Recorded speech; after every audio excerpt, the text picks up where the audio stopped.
کون ہے؟ یہ مولا علی شیر خدا کی اولاد ہے۔ ان میں ایک ایک شخص ایسا ہے جو ایک ایک ہزار کے مقابلے میں لڑنا جانتا ہے۔ تو یہاں کمزوری دکھائی جاتی ہے۔ ہمارے بچے سمجھنے لگے ہیں کہ یہ شاید کوئی ایسی داستان ہے، اور اس طرح کا ماحول ٹی وی پہ میں دیکھ رہا تھا، اس طرح کا ماحول بنایا جاتا ہے جیسے کوئی خوف ہے، یعنی واقع کربلا کوئی ایسا واقعہ جسے دیکھ کے خوف طاری ہو جائے، بچے راتوں کو ڈریں۔ وہ اکیلے درخت دکھائے جا رہے ہیں اور تیر دکھائے جا رہے ہیں۔ او یار، کیا قوم کی تربیت کر رہے ہیں؟ واقع کربلا حوصلے کا نام ہے، دلیری کا نام ہے۔ سنیں بات اصل میں کیا تھی، بڑے ٹھنڈے دماغ سے میری بات کو سمجھیے گا۔ حضرت مولا علی شیر خدا کے بعد مسلمانوں کے متفقہ امیر بنے تھے حضرت امیر معاویہ۔ انہیں امیر کس نے بنایا تھا؟ امام حسن نے، حضرت علی کے بڑے صاحبزادے۔ حضرت امام حسن نے ان سے صلح کی، انہیں خلافت دی، اور صحیح بخاری میں نبی پاک نے فرمایا تھا میرا بیٹا حسن سردار ہے، جب مسلمانوں کی جماعتوں میں لہو بہہ جائے گا تو حسن ان کی صلح کرا دے گا۔ وہ صلح امام حسن نے کرائی، جناب امیر معاویہ امیر بن گئے۔ حضرت امیر معاویہ رضی اللہ تعالیٰ عنہ بڑا پیار کرتے تھے نبی پاک سے، بڑا احترام کرتے تھے حضور کے خاندان کا۔ ان کی جو اجتہادی خطائیں ہیں وہ اپنی جگہ پہ موجود ہیں، چونکہ امام حسن نے ان سے صلح کر لی، لہذا ہم بھی ان کے بارے میں کوئی جملہ کہنے کے مجاز، ہماری مجبوری امام حسن ہے، اس لیے کہ جسے امام حسن صحیح کہے پھر امام حسن کے ماننے والے کو اسے غلط نہیں کہنا چاہیے۔ حضرت امیر معاویہ رضی اللہ تعالیٰ عنہ کا جب وصال ہوا تو حضرت امام حسن پہلے ہی ان سے وصال کر گئے، آپ کو زہر دے دیا گیا، آپ شہید ہو گئے۔ امام حسین موجود تھے، تو یزید کے بارے میں لوگوں نے کہا جناب امیر معاویہ سے کہ یہ ٹھیک ہے، مناسب ہے، اور بہادر ہے، دلیر ہے، وہ جو ہوتے ہیں نا خوش آمدی ٹولہ۔ تو حضرت امیر معاویہ کے گرد بھی کچھ ایسے لوگ تھے، انہوں نے آپ سے کہا کہ یزید کو نامزد کر دیں، تو آپ نے یزید کو بلایا، حوالہ مجھ سے دیکھ لیجئے گا، بلا کے فرمایا کہ 3 بندوں کے سامنے اپنی خلافت پیش کرنا، اگر وہ تجھے مان جائیں تو امیر بن جانا، نہ مانے تو چپ کر کے گھر بیٹھ جانا۔ وہ 3 بندے کون ہیں؟ جناب عبداللہ ابن عباس، حضرت عبداللہ بن زبیر، اور امام حسین رضی اللہ تعالیٰ عنہ۔ یہ وصیت فرمائی جناب امیر معاویہ۔ حضرت امام حسین کی وہ شخصیت تھی کہ مشکات میں حدیث ہے، نبی پاک صلی اللہ تعالیٰ علیہ وسلم کی چچی جناب ام فضل صبح صبح گھبرائی حضور کی بارگاہ میں آئیں، عرض کی یا رسول اللہ صلی اللہ علیہ وسلم آج میں نے عجیب خواب دیکھا ہے، میں ڈر گئی ہوں۔ حضور نے فرمایا چچی کیا دیکھا؟ عرض کی حضور میں نے دیکھا ہے کہ آپ کے وجود کا گوشت کا ایک ٹکڑا کٹ کے میری جھولی میں آ گیا ہے۔ حضور یہ کیا ہے؟ تو محبوب خواب سن کے مسکرائے، فرمایا چچی یہ پریشانی والا خواب نہیں، یہ تو خوشی والا خواب ہے، اللہ فاطمہ کو بیٹا عطا کرے گا اور وہ تیری گود میں کھیلا کرے گا، چونکہ وہ میرے وجود کا ٹکڑا ہوگا لہذا خواب تجھے یہ آئی ہے۔ تو امام حسین پیدا ہوئے، امام حسن کی عمر ابھی 11 مہینے تھی، تو نبی پاک نے امام حسین کو جناب ام فضل اپنی چچی کی گود میں دے دیا کہ فاطمہ کے لیے دونوں بچے سنبھالنا مشکل ہوگا۔ وہ خواب اس طرح پوری ہوئی۔ امام حسین سے حضور نے بڑا پیار کیا، بڑی محبت فرمائی نبی پاک سے۔ کچھ حدیثیں میں نے جمعے میں عرض کی تھیں، حضرت ابو ہریرہ رضی اللہ تعالیٰ عنہ کہتے ہیں یہ واحد بچہ تھا حضور کے گھرانے کا کہ میں نے دیکھا کہ نبی پاک صلی اللہ علیہ وسلم بیٹھے تھے تو یہ حضور سے کہہ رہے ہیں، نبی پاک سے، کہ نانا جی اٹھ کے کھڑے ہو۔ کہتے ہیں حضور کھڑے ہو گئے، تو کہنے لگے میں نے آپ کے برابر جانا ہے۔ بچے جو مرضی ضد کر لیتے ہیں نا، قد چھوٹا تھا، عمر 7.5 سال تھی، کہنے لگے نانا میں نے برابر جانا ہے۔ تو نبی پاک صلی اللہ علیہ وسلم نے ہاتھ پکڑ لیے، فرمایا چل پھر ہو جا برابر۔ تو حضرت ابو ہریرہ کہتے ہیں انہوں نے حضور نے ہاتھ پکڑے، اوپر کھینچا تو امام حسین نے پہلے اپنے پیر حضور کے گھٹنوں پہ رکھے، پھر نبی پاک کے سینے پہ رکھے، اور جب ان کا قد سر تھوڑا سا حضور سے اونچا ہو گیا تو محبوب فرمانے لگے چل بس کر، تو نے تو کہا تھا آپ کے برابر ہونا، تو اوپر نکل گیا ہے، چل بس کر۔ فرماتے پھر امام حسین نے زبان باہر نکالی تو محبوب ان کی زبان چوسنے لگے، پھر ساتھ لٹا لیا اور انہیں سونگھنے لگے۔ تو میں نے عرض کی حضور آپ حسین کو سونگھتے کیوں ہیں؟ تو فرمایا ابو ہریرہ مجھے حسین کے وجود سے جنت کی خوشبو آتی ہے، مجھے حسین کے وجود سے جنت کی۔ ایک دن حضور گزر رہے تھے، اصل اس طرح تھا کہ یہ نبی پاک کا حجرہ تھا، جن لوگوں کو اللہ نے مدینے کی زیارت کرائی ہے وہ جان سکتے ہیں، نبی پاک کا حجرہ تھا، تو حضور کے حجرے کی اس جانب یعنی مسجد کی جو بالکل سیدھ ہے اس کی بیک میں سیدہ فاطمہ رہتی تھی۔ تو حضور اکثر نہ نماز کے لیے جب نکلتے تو حضرت فاطمہ کے حجرے کے پاس سے ہو کر دوبارہ محراب میں جاتے. محبوب حجرے کے پاس سے گزرے تو امام حسین رو رہے تھے, تو حضرت فاطمہ نے کسی بات میں جھڑک دیا تو امام حسین رونے لگے. تو نبی پاک نماز کے لیے گئے تو واپس لوٹ آئے اور واپس تشریف لا کے کہا فاطمہ حسین کو کیا ہوا؟ عرض کی یا رسول اللہ تنگ کر رہے تھے, میں نے ڈانٹ دیا ہے. کیا خوبصورت جملے ہیں حدیث پاک میں. سرکار نے فرمایا فاطمہ اس کو حسین کو نہ رونے نہ دیا کر, یہ جب روتا ہے نا تو میرے دل کو تکلیف ہوتی ہے. تو بی بی صاحبہ کہتی ہیں یہ حکم آیا نبی پاک کا میرے نام, پھر میں نے ڈانٹنا چھوڑ دیا. یہ ان کے فضائل تھے کم, ان کی تربیت خود نبی پاک نے فرمائی, خود ڈیوٹی. میں کسی منطق کا میں اب تو اللہ تعالیٰ معاف کرے, پہلے ہم لوگوں کو کہتے تھے فلانی مجلس میں نہ جانا فلانی, اب تو مصیبت بن گئی ہے, جانے کی ضرورت نہیں, ہر شے موبائل میں آ گئی. مجھے بھیجتے ہیں کہتے ہیں حضرت صاحب یہ ذرا سننا, یہ ذرا سننا. کل کراچی سے کچھ مہمان آ گئے تو اب بچوں نے وہ کلپ سنبھال کے یہ مولوی دیکھو کیا کہتا ہے. اب آیتیں پڑھی جا رہی ہیں قرآن پاک کی, اتنا ٹکڑا یہاں سے لیتے ہیں, اتنا ٹکڑا یہاں سے لیتے ہیں اور ملا کے پتہ نہیں کون سا مکسچر بنا رہے ہیں. کسی آیت کا ترجمہ نہیں, کوئی واضح حدیث نہیں. ایسے ہوا ہوگا پھر اس کو اس سے جوڑ لیں تو کیا بنتا ہے, اتنی جمع کر لیں. یہ کون سا دین ہے جو توڑ مروڑ کے بیان کر رہے ہیں؟ کون سا مذہب ہے؟ دین تو واضح کھلی کتاب ہے. اب ہمارا یہ شوق ہے, ہم ہر تماشا دیکھنا چاہتے ہیں, ہم اپنے لوگوں کی قدر نہیں کرتے اور بڑی بڑی دور جا کے ہم غلط معاملات میں جاتے ہیں, پھر ذہن ہمارے شکوک کا شکار ہوتے ہیں. ہمیں سمجھنا چاہیے کوئی ایسی کسی دلیل کی ضرورت نہیں ہے. جب ان کے واضح چیزیں ان کی کتابیں میں موجود ہے, حدیث میں موجود ہے, قرآن مجید میں ان کے فضائل کھل کے موجود ہے, تو دور جانے کی کیا ضرورت. حضور ان کی ٹریننگ کراتے تھے. پہلی بات تو یہ ہے کہ نبی پاک نے دعا مانگی تھی, یا اللہ میرے گھر والوں کو زیادہ روزی نہ دینا, انہیں ایک وقت روٹی دینا, ایک وقت کی بھوک دینا. یہ جو 10 دن کربلا میں انہیں ٹینشن نہیں نہ ہوئی, انہیں عادت تھی فاقہ کرنے کی, انہیں 3 دن وصلی روزے رکھنے کی عادت تھی. پہلی بات. دوسرا یہ کہ جہاد کی تربیت حضور خود کراتے تھے. حضرت فاطمہ الزہرا کہتی میں پردے کے پیچھے دیکھ رہی تھی, نبی پاک نے امام حسن اور حسین سے فرمایا چلو میرے سامنے کشتی لڑو. تو دونوں حضرات آپس میں جب کشتی لڑنے لگے تو نبی پاک نا امام حسن کو کہتے ہیں حسن حسین کو ٹانگوں سے پکڑو, حسن حسین کو پیچھے سے پکڑو. جب نبی پاک بار بار امام حسن کو بتا رہے تھے تو سیدہ پیچھے سے بول پڑی, کہنے لگی یا رسول اللہ آپ چھوٹے کو بتائے, آپ بڑے کو بتا رہے. بڑا تو پہلے 11 مہینے بڑا ہے, تو آپ چھوٹے کو بتائے بڑے کو بتا رہے. تو فرمایا فاطمہ تو چپ کرنا, جو میں دیکھ رہا ہوں تو نہیں نہ دیکھ رہی, ایک کو میں بتا رہا ہوں دوسرے کو جبریل امین بتا رہے ہیں. تو یہ حضور نے اپنے سامنے ان کی تربیت کی, ٹریننگ. ہوا یہ کہ یزید جب امیر بنا نا, 2-3 چیزیں ہوتی ہیں جب کسی بندے کو قابو کرنا ہوتا ہے, 2-3-4-5 چیزیں ایسی ہوتی ہیں جس سے بندہ قابو آتا ہے. تو اس نے بھی فوری طور پہ, یزید نے دیکھا میرے لیے مسئلہ کیا بن سکتا ہے. ولید بن عتبہ اس وقت مدینے کا گورنر تھا. یزید نے اس کو خط لکھا کہ امیر عرب کا رواج آج بھی ہے کہ جب تک نئے خلیفہ کی بیعت نہیں ہو جاتی پرانے کے انتقال کی خبر ہی نہیں دیتے, اس کو رکھے رکھتے ہیں. یہ ان کا طریقہ ہے. وہ کہتے ہیں کہ ولی عہد اچھی طرح قبضہ کر لے پھر بتائیں گے. حضرت امیر معاویہ کا وصال ہو گیا, بتایا نہیں. یزید نے اب کیا کیا, کیونکہ بڑا چلاک آدمی تھا, بڑا شاطر تھا, بڑا تیز تھا, اس نے ولید کو خط لکھا. کہنے لگا کہ فوری طور پہ عبداللہ ابن عباس کو بلاؤ اور اسے کہو میری بیعت کریں. یہ جو بیعت ہوتی تھی نا, یہ بھی سن لے کیا ہوتی تھی. یہ بیعت حلف ہوتا تھا کہ میں اللہ رسول کے نام پہ حلف دیتا ہوں کہ میں یزید کی اطاعت کروں گا, میں اس کے خلاف کوئی بغاوت نہیں کروں گا. کوئی یہ بیعت لوگ سمجھتے ہیں کہ بس ہاتھ پکڑنے کا نام بیعت تھا. اس بیعت کا متبادل جمہوری ملکوں کے اندر ووٹ آیا ہے.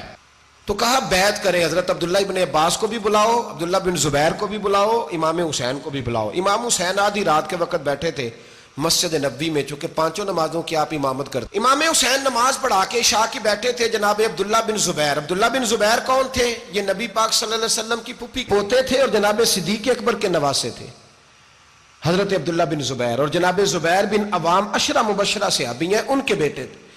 بہت زیرک آدمی تھے. یہ بھی امام حسین کے پاس بیٹھے تھے. عبداللہ ابن عباس بھی تھے جو حضور کے چچا کے بیٹے ہیں, اس امت کے پہلے مفسر ہیں قرآن پاک.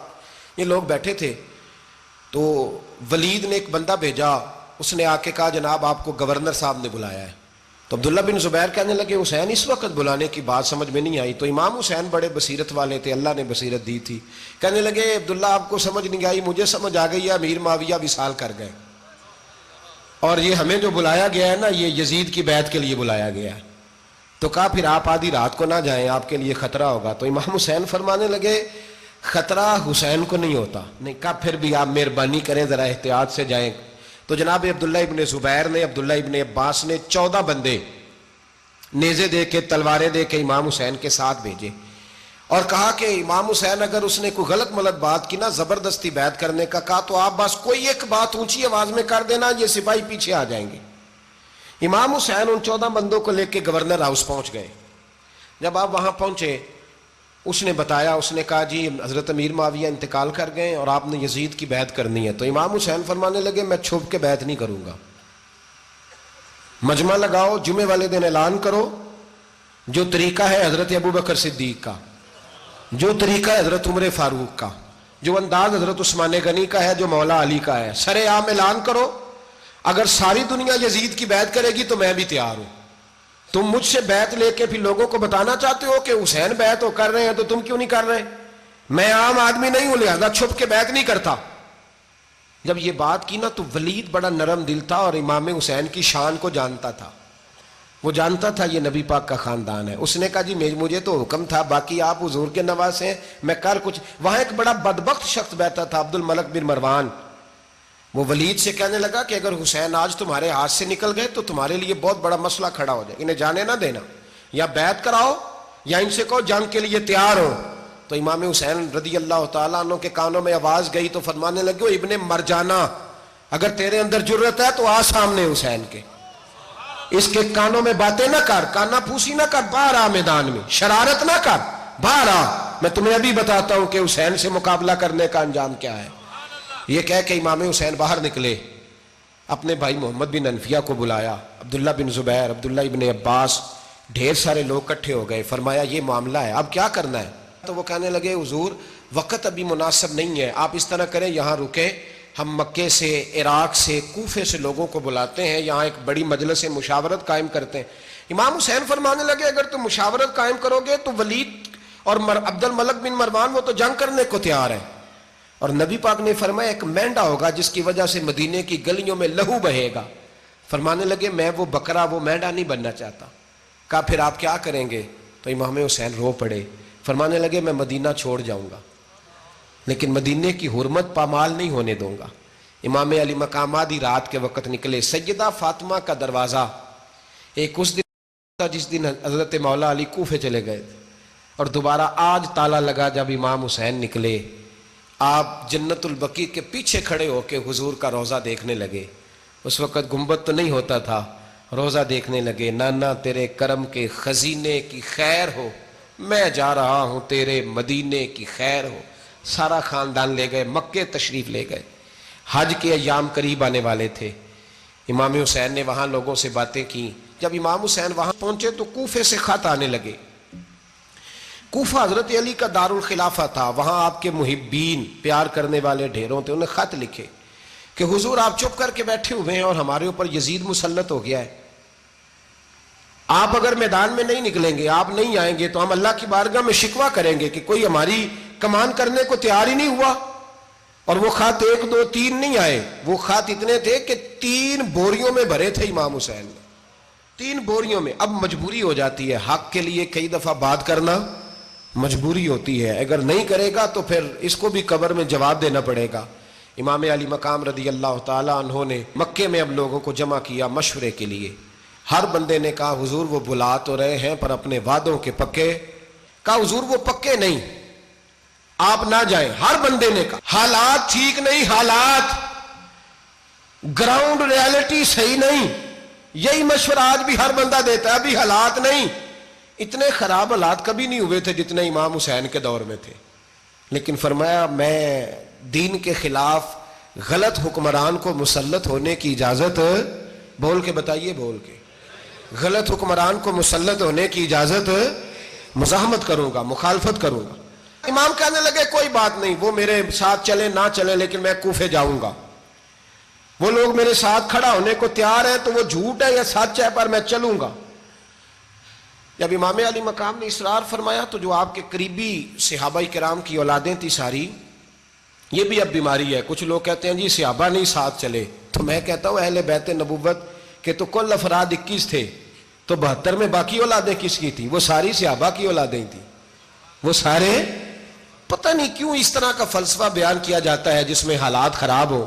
حضرت سیدنا امام علی مقام کو جب بہت زیادہ کہا گیا نا، تو امام حسین رضی اللہ تعالیٰ انہوں نے فرمایا چلو میں ایک کام کرتا ہوں، مسلم بن عقیل کو بھیجتا ہوں، حضرت علی کے بھتیجے ہیں، امام حسین رضی اللہ تعالیٰ عنہ کے چچا کے بیٹے ہیں، حضرت عقیل کے صاحبزادے مسلم بن عقیل بڑے سمجھدار آدمی تھے، معاملہ فہم تھے، بڑے جری تھے، اتنا زبردست مشورہ کم لوگ دیتے ہیں جتنا حضرت مسلم بن عقیل دیتے تھے۔ ان کو بھیجا گیا کوفے۔ اب اس میں بڑی تفصیل ہے، وہ اپنے 2 بچے بھی لے گئے۔ جب وہ کوفے پہنچے نا تو کوفے پر جناب نعمان بن بشیر کی حکومت تھی، آپ گورنر تھے اور اہل بیت سے بڑی عقیدت رکھنے والے، نرم رویہ۔ عبید اللہ ابن زیاد کوفے کا گورنر نہیں تھا، یہ کسی اور علاقے کا تھا۔ جب آپ وہاں پہنچے تو نعمان بن بشیر نے دیکھا کہ حضرت مسلم بن عقیل آئے ہیں، تو لوگ دوڑے ان کی بیعت کرنے، بھاگے، اتنے لوگ جمع ہوئے کہ ایک دن میں 17,000 آدمی نے بیعت کر لی۔ کتنے بندے جی؟ 17,000 آدمی ایک دن آیا۔ اب وہ جو امام مسلم بن عقیل کے وہاں نعرے لگانے والے تھے، کہنے لگے حضور یہ پہلے دن کی کارکردگی ہے، 2-4 دن میں دیکھیے کیا ہوتا ہے۔ 2-4 دن میں کیا ہوا؟ 40,000 آدمی نے بیعت کر لی۔ اب وہ 40,000 بندہ تیار ہو گیا۔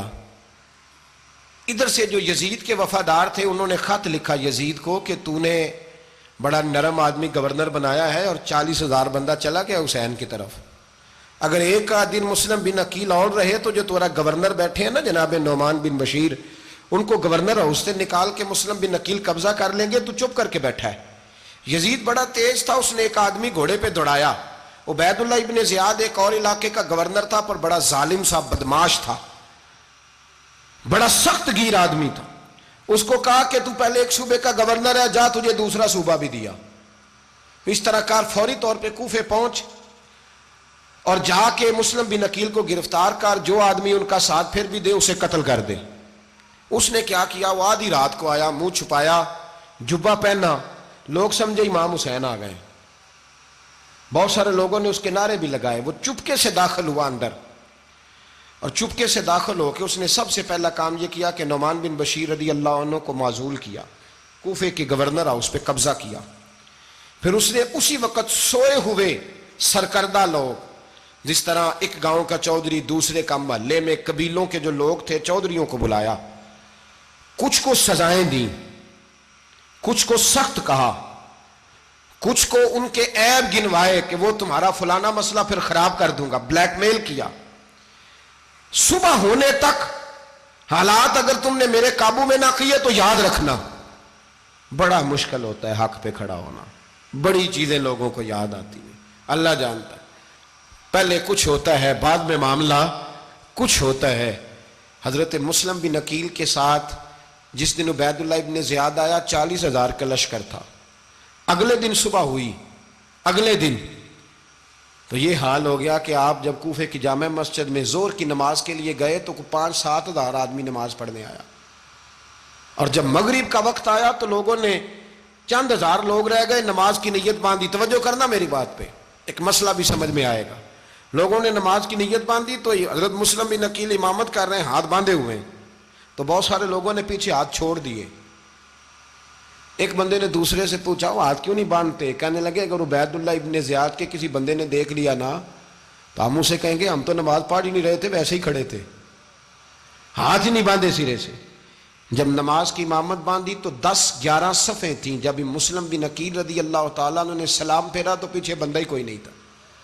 حضرت مسلم بن عقیل کو گرفتار کیا گیا۔ عرب کا رواج تھا دشمن کو سخت سزا دیں تاکہ باعث عبرت بنے۔ بہت اونچا مینار تھا کوفے کا، گورنر ہاؤس کا، اوپر لے جا کے جناب مسلم بن عقیل کو زمین پہ گرایا گیا۔ اور جب وہ شہید ہو گئے تو شہید ہونے سے ایک رات پہلے وہ خط لکھ چکے تھے امام حسین کو کہ آپ آ جائیں، حالات بڑے اچھے ہیں۔ خط ملا تو امام حسین مکے سے کوفے کی جانب چل پڑے۔ امام علی مقام رضی اللہ تعالیٰ عنہ جب چل پڑے، تشریف لا رہے تھے تو رستے میں فرزق شاعر ملا، بڑا محب اہل بیت تھا۔ رستے میں ملاقات ہوئی، اللہ اکبر، حضرت مسلم بن عقیل جب گرایا شہید ہو گئے تو پھر اس نے اس طرح کیا کہ آپ کی لاش کو لٹکا دیا چوک میں۔ لوگ دیکھتے تھے تو عورتیں بچوں کہتی تھی تو نے باہر نہیں نکلنا، ہم نے نہیں امام حسین کے ساتھ چلنا، بس بڑا خوف ہے، کوئی بندہ نہ باہر نکلے، کوئی نہیں ضرورت ہمیں، حالات بہتر ہوگی تو دیکھی جائے گی۔ آج کتنے لوگ ہیں، کتنی دیگیں پکی، کتنی نیازیں بٹی، کیا کچھ ہوا؟ آپ ناراض نہ ہونا، میں آپ میں سے ہوں، آپ مجھ سے ہیں، یہ بات آپ کی نہیں میری سب کی ہے۔ آج بھی اگر امام حسین کے نام پہ جان دینے کی باری آئے گی تو دیگیں رہ جائیں گی۔ ناراض تو نہیں ہو گئے آپ لوگ؟ فٹافٹ مائیں کہیں گی باہر دی جانا، بالکل پتر سانو کی لگے، سارا دن کوئی ہمارے لیے؟ وہ پیر صاحب تو کرتے رہتے ہیں باتیں، ان کا تو کام ہے، خبردار ہم نے نہیں جانا۔ دیگیں دینے کو سارے تیار ہیں، جانے دینے کو تیار ہونا۔ ناراض ہو گئے آپ لوگ؟ چلو کوئی نہیں، ہو جاؤ، خیر صلی اللہ ہے، بات تو ٹھیک کر رہا ہوں نا۔ حضرت امام حسین رضی اللہ تعالیٰ عنہ نے فرزق شاعر رستے میں ملا تو امام حسین کو کہنے لگا کہاں جا رہے ہیں؟ فرمایا میں کوفے جا رہا ہوں۔ کہنے لگا حضور نہ جائیے گا، لوگوں کے دل آپ کے ساتھ ہیں، تلواریں آپ کے ساتھ نہیں۔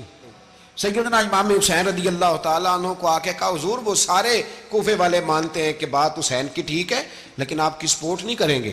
اور اگلی بات فرزق نے یہ کی کہ حضور میں حضرت مسلم بن عقیل کی لاش کو لٹکی ہوئی دیکھ کے آیا ہوں کوفے کے چوک میں، بڑا ہی خوبصورت فکرہ ہے امام حسین کا۔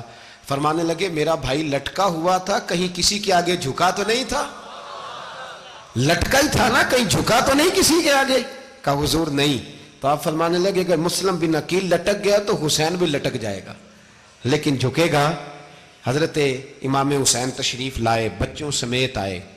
حر بن یزید ایک شخص تھا، حر بن یزید ایک مختصر سا لشکر لے کے اس نے امام حسین کو ایک جگہ پہ روکا، پھر دوسری جگہ پہ روکا، بالآخر تیسری جگہ پہ روکا تو امام حسین نے فرمایا جگہ کون سی ہے؟ کہا حضور کرب و بلا۔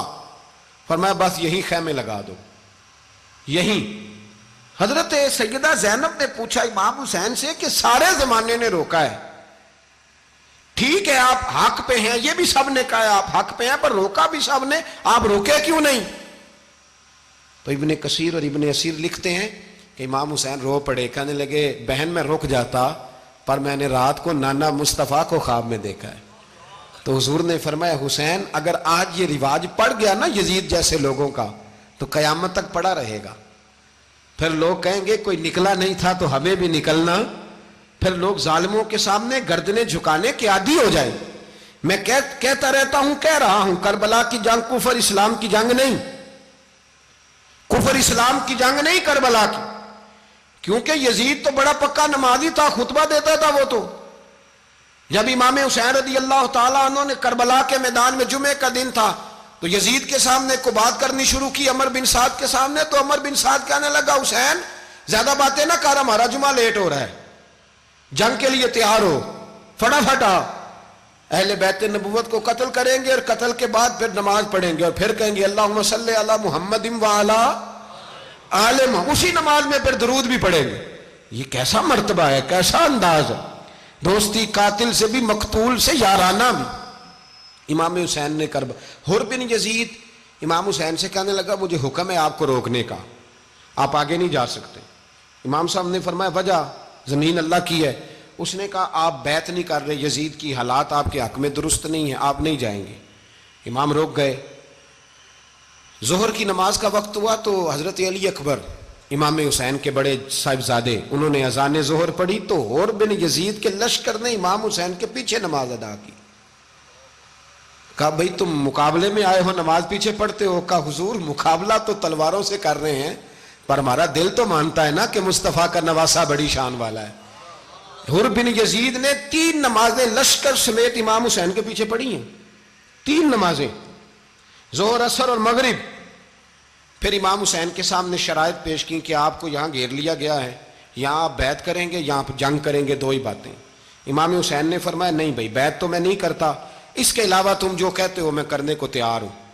اس نے خط لکھا، عبید اللہ ابن زیاد کو ایک بندہ دوڑایا پیچھے کوفے، چند میل پہ کوفہ تھا، کہا وہ نہیں مان رہے، کیا کرنا ہے؟ تو حسین ابن علی ہے، میں زیادہ دیر انہیں روک بھی نہیں سکتا۔ انہوں نے پیغام دیا حر بن یزید کو کہ کرنا کچھ بھی نہیں، ان کا پانی بند کر دو، بلیک میل کرو، کھانا پانی نہیں ملے گا، چھوٹے چھوٹے بچے ہیں، خود ہی مان جائیں گے۔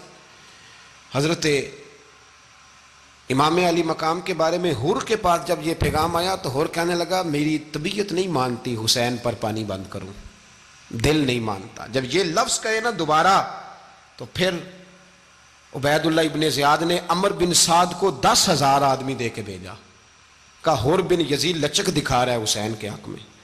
ایک رے کا علاقہ تھا، بڑی وہاں فصل ہوتی تھی، لوگ کوشش کرتے تھے وہاں کا گورنر بننے کی، کوشش کرتے تھے۔ تو عبید اللہ ابن زیاد کہنے لگا تمہیں رے کی گورنری ملے گی، سب سے سرسبز و شاداب علاقہ، تمہیں وہاں کا گورنر بنایا جائے گا اگر حسین کے خلاف لڑو گے۔ یہ اتنی زبردست ہوتی ہیں گورنریاں کہ گورنریوں کے لیے لوگ نسل رسول کے خلاف بھی نکل آتے ہیں، یہ اتنی تگڑی ہوتی ہیں، اتنی جلدی وفاداریاں بدلتی ہیں۔ وقت اتنا نہیں کہ میں مزید تفصیل میں جاؤں۔ امام حسین کو روک لیا گیا، عمر بن سعد نے روک لیا۔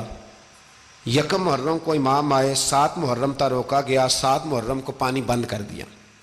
جانور پانی پیتے تھے، گھوڑے پیتے تھے، کتے پیتے تھے، لیکن مصطفیٰ کے گھرانے کو پانی پینے کی اجازت، 3 دن تک پانی بند رہا۔ 9 محرم کو عمر بن سعد نے اور لوگ بلائے۔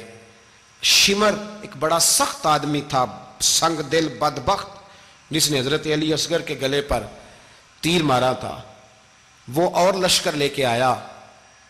رات کو کہنے لگا امام حسین رضی اللہ تعالیٰ عنہ سے کہ بس بڑا ہو گیا، یہ 9-10 محرم کی درمیانی رات، یہاں آپ جنگ کریں گے یا آپ بیعت کریں گے، 2 ہی باتیں۔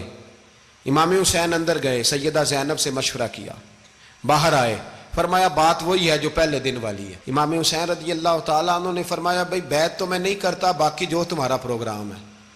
شمر اور ابن سعد کہنے لگے پھر جنگ کے لیے تیار ہو جائیں۔ کیا انداز ہے امام حسین کا، فرمانے لگے کل جنگ کروں گا، مجھے پتا تو ہے جنگ کا نتیجہ کیا نکلنا ہے، ایک رات مجھے دے دو تاکہ میں کھل کے اپنے رب کی عبادت تو کر لوں۔ حسین نے جانا ہے، مجھے پتا ہے کل رزلٹ 72 اور 22,000 کا کیا ایک رات مجھے دو، میں مالک سے راز نیاز تو کروں، میں گویا اس سے پوچھوں تو صحیح کہ مالک میرے والد بھی شہید ہیں، بھائی بھی شہید ہیں، نانا کو بھی دکھوں میں دیکھا ہے، تو اب میری باری ہے تو مالک میں حاضر ہوں، مجھے موقع تو دو، اس لیے کہ میرے نانا نے بدر میں بھی ساری رات عبادت کی تھی، صبح مجھے موقع دو۔ اور دنیا کا اصول ہے جب کوئی موقع مانگتا ہے تو دیا جاتا ہے۔ یہ دونوں کہنے لگے کوئی موقع نہیں۔ حر بن یزید پیچھے سے بولا، کہنے لگا نہیں بدتمیزی نہ کرو، حسین کو موقع دو، تمہیں دینا پڑے گا۔ موقع دیا۔ حر بن یزید نے پھر منت کی، کہا حضور آپ مہربانی کرے مان جائیں۔ فرمایا ماننے والا کھاتا کوئی نہیں، یہ بڑا مشکل کام ہے بھائی، ضمیر کا سودا اب تو عام ہو گیا، بازار لگتے ہیں، ریٹ لگتے ہیں، اپنی اپنی چاہتوں پہ لوگوں نے اپنے اپنے انداز سجائے ہوئے۔ کوئی آدمی بس اچھے طریقے سے نام لے لے تو بس ہم اس کے پیچھے چل جاتے ہیں، اب تو عام ہو گیا یہ معاملہ۔ امام حسین نے فرمایا ہو ہی نہیں سکتا، ممکن ہی نہیں ہے۔ ساری رات عبادت میں گزری، ریاضت میں گزری، تہجد کا وقت ہوا تو گھر والوں کو بلایا، فرمایا دیکھنا تمہاری سی کی آواز نہ باہر آئے، خبردار سی کی آواز نہ آئے۔ اور امام زین العابدین سے فرمایا تو بیمار ہے، تو جہاد نہیں کرے گا، لیکن خیال رکھنا پیچھے۔ اور بڑی قیمتی بات بتا رہا ہوں، ہماری بیویاں کسی کے گھر میت ہو جائے تو 4 دن بخار نہیں اترتا۔ امام علی مقام نے سیدہ زینب سے فرمایا تو بڑی ہے، میری بہن ہے، پیچھے سارے بچے ہیں، جوان ہیں، ان کے حوصلے تیری ذمہ داری ہیں۔ صبح جنگ کا طبل بجنے لگا، فجر کی نماز پڑھی، سورج چڑھا، 10 محرم کا دن، جمعے کا وقت، جناب سیدنا امام حسین رضی اللہ تعالیٰ عنہ نے ریت پر سجدے کیے، لمبے سجدے، لمبی نماز، سورۃ الشمس کی آیات دوسری رکعت میں پڑھی تو سارا کربلا گونجنے لگا۔ کیا انداز تکلم تھا امام علی مقام کا۔ نماز مکمل ہوئی تو حر بن یزید، عمر بن سعد اور شیمر سے کہنے لگے واقعی حسین سے لڑو گے؟ پتہ نہیں کون ہے۔ قُلْ لَا أَسْأَلُكُمْ عَلَيْهِ أَجْرًا، تم نے نہیں پڑھا، إِلَّا الْمَوَدَّةَ فِي الْقُرْبَى، تمہاری آنکھیں بند ہیں، الحسن والحسین سید الشباب اہل جنہ، تمہیں نہیں پتا؟ کہنے لگا چپ کر، حکومت نظر آ رہی ہے، اور بن یزید کہنے لگے پھر میرا بھی فیصلہ سنو، مجھے حکومت نہیں چاہیے، مجھے جنت چاہیے۔ حکومت نہیں چاہیے۔ امام حسین کی پہلی فتح دیکھیں، اور بن یزید ایڑی لگا کے نا یزید کے لشکر سے نکل کے امام حسین کے لشکر میں شامل ہو گیا، اور پہلا شخص جس نے امام حسین کو روکا، امام حسین کے نام پر پہلا سر بھی اسی شخص نے کٹایا ہے۔ لیکن یزید کی قبر پہ لعنت بھی کوئی نہیں برساتا، اس کا محل تھا بہت بڑا، لیکن جب لوگ کربلا میں امام حسین کو سلام کرنے جاتے ہیں تو قدموں میں حور بن یزید کا مزار بھی بنا ہوا ہے، اس کو بھی سلامی دی جاتی ہے۔ اور اب ہم اکیلا حور بن یزید نہیں کہتے، ہم کہتے ہیں حور بن یزید رضی اللہ تعالیٰ۔ اب ہم اتنی تعظیم کرتے ہیں اس حور کی۔ جناب امام حسین کو میدان میں کھڑا کیا گیا، جہاد کا طبل بجا، پہلے خدام آئے، اور سن لو آج وہ پتہ نہیں بازاری سے لوگ چڑھ گئے اسٹیجوں پہ، بازاری سے، نہ چہرے پہ داڑھی ہے نہ سر پہ کوئی کپڑا ہے، بازاری لوگ ہیں، بھاگ رہے ہیں، بازو چڑھائے ہوئے ہیں، بٹن کھولے ہوئے ہیں، تماشا بنا دیا۔ سننے والوں کا بھی اللہ ہی حافظ ہے، وہ اسٹیج پہ یہ اہل بیت کی شان بیان کرتا ہے، بھاگ کے ادھر جاتا ہے، یہ کوئی طریقہ ہے؟ سننے والوں کا بھی عجیب انداز ہے، ہر بندے کو سننے بیٹھ جاتے ہیں۔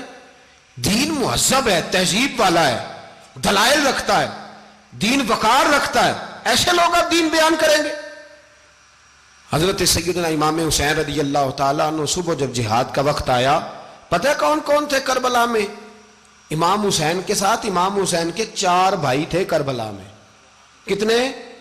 بول کے بتائیں۔ حضرت علی کے 4 بیٹے، عباس بن علی، جن کو حضرت عباس کہا جاتا ہے نا، علمدار، یہ حضرت علی کی دوسری زوجہ میں سے۔ عباس بن علی بھی تھے، اور ابو بکر بن علی بھی تھے، عمر بن علی بھی تھے، عثمان بن، یہ حضرت علی کے بچوں کے نام ہیں۔ یہ آپ کے شہزادے امام حسین کے ساتھ شہید ہوئے، ان کا نام صرف اس لیے نہیں لیا جاتا کہ ان کا نام خلفائے ثلاثہ کے نام پہ، حضرت علی نے اپنے یاروں کے نام پہ رکھا ہے، تو تم نے کربلا کے میدان سے خارج کر دیا۔ یہ تینوں شہزادے حضرت جناب سیدنا امام حسین کے ساتھ تھے، یہ بھی شہید ہوئے۔ حضرت جناب زینب امام حسین کی سگی بہن ہے، ان کے 2 بچے تھے، اون و محمد۔ جب امام حسین میدان میں جانے لگے تو جناب زینب بچوں سے کہنے لگی، نہ پہلے بھائی نہیں جائے گا، پہلے بھانجے جائیں گے۔ 2 بچے شہید ہوئے۔ حضرت قاسم بن حسن امام حسن کے بیٹے تھے، وہ جب میدان میں جانے لگے تو امام حسین نے کہا، نہیں بھائی تو نہیں جائے گا، تو میرے بھائی کی نشانی ہے، میں جاؤں گا۔ تو حضرت قاسم بن حسن نے ایک تعویذ کھول کے دیا کہ ابا جی میرے والد نے کہا تھا جب بڑی مشکل آ جائے تو تعویذ کھول کے دیکھنا، تو آج بڑی مشکل آئی ہے تو میں نے تعویذ کھولا ہے، تو یہ دیکھیں کیا لکھا ہے، یہ تو رکا ہے، تعویذ ہے ہی نہیں۔ جب کھول کے دیکھا تو اس پہ لکھا تھا، قاسم اگر حسین پہ کوئی کڑا وقت آ جائے تو بیٹھ کے آگے آگے رہنا، اگر کڑا وقت میرے بھائی پہ کبھی آ جائے نا، دیکھنا اس کے آگے آگے چلنا، اسے حسن کی کمی نہ محسوس ہو، پائیاں جہاں ساک نہیں کوئی جے وچ خار نہ ہوئے۔ سیدنا امام حسین پہلی دفعہ کربلا میں اس وقت روئے جب یہ رکا، آپ نے دیکھا تو فرمایا ٹھیک ہے، اگر حسن کی یہ وصیت ہے تو میں نے زندگی میں اگر ان کی ہر بات مانی ہے اب بھی مانوں گا، تمہیں اجازت ہے۔ جناب قاسم بن حسن 16 سال کا جوان جب میدان میں نکلے تو ہائے ہائے پتہ نہیں کہاں سے آ گئی ہے۔ امام قاسم بن حسن جب میدان میں نکلے تو تبری سے لے کر علامہ ابو الاسناد صاحب سب کو پڑھ کے تو دیکھو، 3 دن کی پیاس ہے، شدید آزمائش ہے، دکھ ہے، تکلیفیں ہیں، پھر بھی پہلی دفعہ جب میدان میں گئے ہیں واپس آئے ہیں 19 لوگوں کو قتل کر کے واپس آئے۔ سناؤ قصہ خیبر کو تمامی اپنے بچوں کو، علی کی داستان سن کے دلوں سے ڈر نکلتا ہے، علی کی داستان سن کے دلوں سے، یہ جو بچے ڈر رہے ہیں نا، وہ چمگادڑ آ گئی، کاکروچ آ گیا، یہ خوف نکل جائے گا اگر حضرت قاسم بن حسن کی بات سنیں گے۔ درجنوں لوگ آپ نے قتل کیے۔ ایک دفعہ آئے، کہا چاچا یزید کا لشکر تو بڑا بزدل ہے، اگر چند قطرے پانی میرے حلق سے گزرے تو میں سارے کاٹ کے لے آؤں گا آپ کے پاس، چند قطرے۔ لیکن تھوڑی دیر گزری، عمر بن سعد کہنے لگا اکیلے اکیلے جاؤ گے تو علی کا پوتا ہے، یہ سب کو مار دے گا، کٹھے جاؤ۔ چاروں جانب سے تیر برسے، ایک تیر لگا آ کے گردن کے پیچھے، بس جناب سیدنا قاسم بن حسن گھوڑے سے نیچے گرے، تو جناب زینب حوصلہ کر کے آنسو سمیٹ کے کہنے لگی میں دیکھ رہی ہوں پردے کے پیچھے سے حسین میرے بھائی کا بیٹا گر گیا ہے، جا اسے اٹھا کے لا۔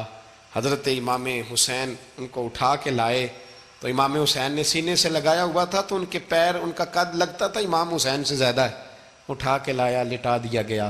امام حسین کے اپنے بڑے بیٹے میدان میں نکلنے کو، علی اکبر نام ہے، جب جن لوگوں نے حضور کو نہیں دیکھا تھا وہ جب کہتے نا ہم نے نبی پاک کا دیدار نہیں کیا تو بتاؤ کس طرح کے تھے، تو بتایا جاتا تھا کہ جناب علی اکبر کا دیدار کرو، ہم شبیہ مصطفیٰ۔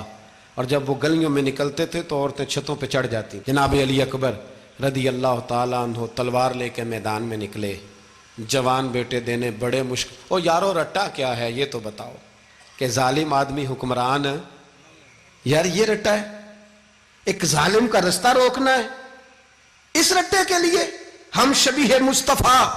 جناب سیدنا امام علی اکبر میدان میں نکلے، بڑے لوگ مارے، بڑے، پھر ایک تیر ان کے بھی گلے میں لگا، اور جب وہ گرے نا زمین پہ تو حضرت امام حسین دوڑ کے آئے، دوڑ کے، اور جب تشریف لائے تو ان کے گلے سے تیر کھینچا تو ایک جملہ لکھا ہے صاحب تبری نے، اس نے حد کر دی، کہنے لگے تیر کھینچا تو امام حسین کی آنکھوں میں آنسو آئے، کہنے لگے کاش جناب ابراہیم آج میرے سامنے ہوتے تو میں انہیں کہتا کہ آپ نے تو بیٹا ذبح کرتے وقت آنکھوں پہ پٹی باندھی تھی، دیکھو میں کھلی آنکھوں سے بچے ذبح کر رہا ہوں، کھلی آنکھوں، کاش جناب ابراہیم خلیل ہوتے تو انہیں کہتا۔ جناب علی اکبر بھی شہید ہوئے۔ حضرت علی اصغر کو تو اچانک اٹھایا تھا امام حسین، باہر نکلے تو گردن پہ تیر لگا تو 6 مہینے کا بچہ وہ بھی شہید ہوا، خون اچھالا آسمان کی طرف تو کہا مولا دیکھ لے میں نے 6 مہینے والا بھی نہیں بچایا، وہ بھی دے دیا ہے۔ پھر حضرت عباس کو بیٹیوں نے کہا کہ اب نہ، کچھ کہتے ہیں پہلے شہید ہوئے، کچھ نے لکھا بعد میں، کہ اب ہم سے پانی کے بغیر نہیں رہا جاتا، تو جناب عباس پانی کا مشکیزہ لے کے نکلے باہر، ایک ہاتھ کٹا، دوسرے پہ مشکیزہ وہ بھی کٹا، پھر پانی تو بھر لیا تھا لا نہ سکے، پھر گردن کٹی تو شہید ہوئے۔ بچوں کی بھی شہادت ہوئی، پر جب ان کا لاشا اٹھایا تو امام حسین کہنے لگے مولا اب نہ حسین کی کمر کمزور ہو گئی ہے، اب کمزور ہو، اور بھائی ایک میت ہو جائے تو 4-5 دن تو پوری آنکھیں نہیں کھلتی، کیسا جری خاندان ہے۔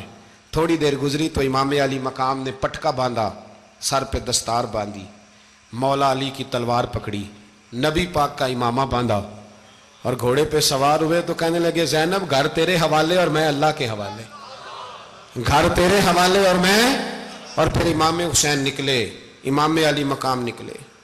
راوی کہتے ہیں کہ یہ جلوہ پہلے بھی بڑے سونے تھے پر آج جو رنگ دیکھا وہ کبھی نہیں دیکھا، کیا انداز تھا، جدھر جاتے نعرہ لگاتے تو حد ہو جاتے۔ اتنے لوگ امام حسین نے کاٹے، اتنے کاٹے، پھر واپس پلٹ کے آئے اور کہنے لگے زینب ذرا پردے کے پیچھے سے دیکھ تو صحیح میری بہن، ان بزدلوں کو جرت ہی نہیں ہو رہی حسین کے مقابلے میں آنے، ایک دوسرے کو دھکا دیتے، تو جا تو جا، پھر اکٹھے وار ہوئے۔ یہ کون ہے کٹا ہوا، لباس ہے پھٹا ہوا، یہ بال یقین حسین ہے، نبی کا نور عین ہے۔ پھر چاروں جانب سے تیر برسے تو امام علی مقام چونکہ نماز کا وقت ہو گیا تھا، اترے گھوڑے سے، خون بہ رہا تھا، گرم ترین ریت سے تیمم کیا، سر سجدے میں رکھا، اور جب شمر آپ کی گردن کاٹنے لگا تو کہنے لگے ٹھہر جا ذرا رب سے ایک بات کر لینے دے، اور پھر بولے امام حسین، کہنے لگے مالک تو اب بتا کہ حسین سے راضی ہے کہ ناراض ہے، تو بتا۔ تو پھر ایک آواز آئی، یا ایتھا النفس مطمئنہ ارجعی الی ربک راضیۃ مرضیہ، فرمایا نفس مطمئنہ واپس آ جا، تو اللہ سے راضی ہے، اللہ تجھ سے راضی۔ امام حسین وہاں شہید ہو گئے۔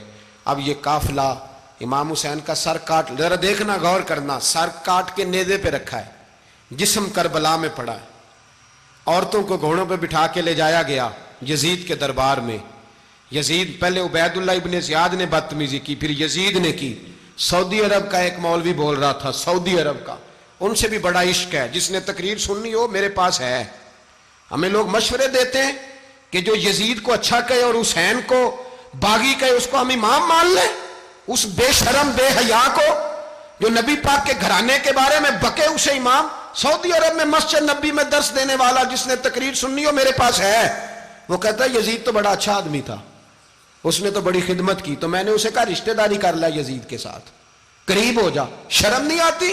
آج بھی نبی پاک کا دل دکھاتے ہو، حیا نہیں آتی، خیال نہیں آتا؟ اور لوگ گھر میں بیٹھ کے باتیں کرتے ہیں، کہتے ہیں جی جو بیت اللہ میں ہو وہ بھی برا ہو سکتا ہے۔ بیت اللہ میں تو 360 بت بھی تھے، وہ اچھے تھے۔ مدینے میں تو 360 منافق بھی رہے، پوری سورہ منافقون نازل ہوئی، وہ اچھے تھے۔ عجیب تماشا بنا دیا لوگوں نے مذہب کا۔ وہ آج بک رہا ہے، آج میرے پاس ویڈیو آئی ہے، کہتا ہے یزید نے تو بڑی خدمت، تو عبید اللہ ابن زیاد نے قتل کیا۔ بے شرمو، اگر عبید اللہ ابن زیاد نے بھی قتل کیا تھا تو حکومت کس کی تھی؟ بولے، بول کے بتائیں۔ تو پھر یزید نے عبید اللہ ابن زیاد کو سزا کیوں نہیں دی، بلکہ ایک جگہ 2 گورنریاں دی اس کو؟ یہ حال کیا۔ بلکہ سنو جو حدیث پاک میں آتا ہے وہ یہ ہے کہ یزید چھڑیاں مار رہا تھا، چھڑیاں امام حسین کے لبوں پہ، تو نعمان بن بشیر صحابی تھے، بول پڑے، کہنے لگے او یزید بدبخت، ہاتھ پیچھے اٹھا، مجھے اللہ کی عزت کی قسم میں نے سینکڑوں بار نبی پاک کو ان ہونٹوں کو چومتے دیکھا ہے۔ حضرت جناب زینب عورتوں کے مجمع میں پیچھے ہو کے بیٹھی ہیں، یزید کے پاس جب پہنچا لشکر تو یزید کہنے لگا دیکھو اللہ نے مجھے عزت دی اور میرے مخالفوں کا کیا حال ہوا۔ تو بی بی زینب بول پڑی، اتنے صدمے سہے پر آواز توانا ہے، جاندار ہے۔ حضرت سیدہ زینب نے جب سنا نا کہ یہ کہہ رہا ہے کہ مجھے اللہ نے عزت دی، تو جناب زینب بولی، نعمان بن بشیر کہتے ہیں بی بی بولی، اتنے صدمے ہیں پر جناب زینب بولی اللہ اکبر، اس انداز میں بولی کہ پہلے قرآن مجید کی آیت پڑھی، کہنے لگی وَتُعِزُّ مَن تَشَاءُ وَتُذِلُّ مَن تَشَاءُ بِيَدِكَ الْخَيْرُ إِنَّكَ عَلَىٰ كُلِّ شَيْءٍ قَدِيرٌ۔ اور پھر کہنے لگی یزید تو بکتا ہے، کہتا ہے کہ تو عزت والا ہو گیا، یہ تیری حکومت ہے، 4 دن گزرنے دے، تجھ پہ کوئی لعنت بھی نہیں برسائے گا، اور میرے بھائی کا قیامت تک ممبروں میں اور خطبوں میں ذکر ہوا کرے گا، وقت گزرنے دے۔ جب جناب بی بی زینب بول رہی تھی تو حضور کے ایک نابینا صحابی پاس بیٹھے تھے، جناب نعمان بن بشیر کا ہاتھ ہلایا، ہلا کے کہنے لگے کیا علی آ گئے؟ تو علی کی آواز لگتی ہے، جبریل امی بول رہے ہوں جیسے، حکمت کے گوہر رول رہے ہوں جیسے، دربار دمشق میں بی بی زینب کا خطاب، منبر پہ علی بول رہے ہوں جیسے۔ میرے بھائی بس کربلا والا قافلہ تو مدینے پہنچ گیا، 3 سال یزید نے حکومت کی، شرابیں عام ہو گئیں، مکے پہ حملہ ہوا، خانہ کعبہ کا غلاف جلا، مدینے پہ اس نے حملہ کیا، 3 دن مسجد نبوی میں اس نے گھوڑے باندھے، مسجد نبوی میں صحابہ کو نکال کے اپنا اس نے امام مقرر کیا۔